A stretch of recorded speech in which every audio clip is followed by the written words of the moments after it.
I write fairly frequently for the Harvard Business Review, and they're the publishers of my new book, Reinventing You. And so they're aware that I went to Divinity School, and perhaps not coincidentally, they reached out to me and said, "Hey Dorie, it's graduation season. Would you mind writing an advice piece about people who are graduating into this economy who have a useless degree?"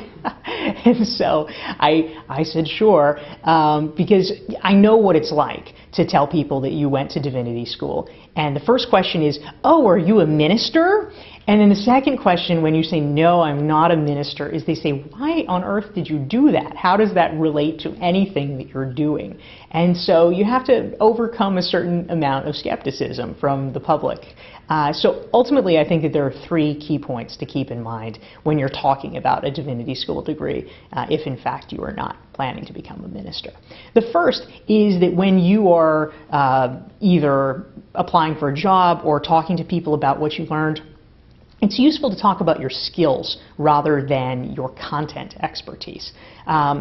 The business world doesn't necessarily need a content expert on biblical exegesis or comparative religions necessarily, although the CIA might these days, who knows.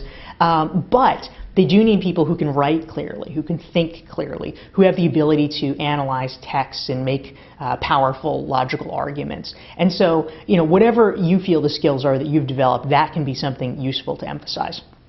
Another key point is to actually talk about the work experience that you have gained, because many people who are at the Div School have some type of experience, whether it's serving as a research assistant, a teaching fellow, doing maybe internships for an MDiv program. Whatever it is, you've probably got some kind of real-world professional expertise that would be useful and impressive to potential employers.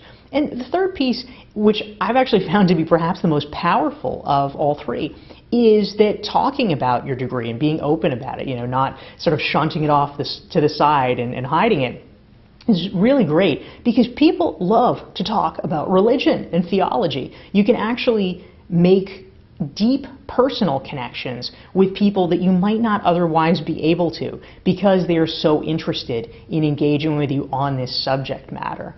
And in a world where business is about relationships, you hire people because you like them, because you connect with them, you buy from them because you connect them and you like with them.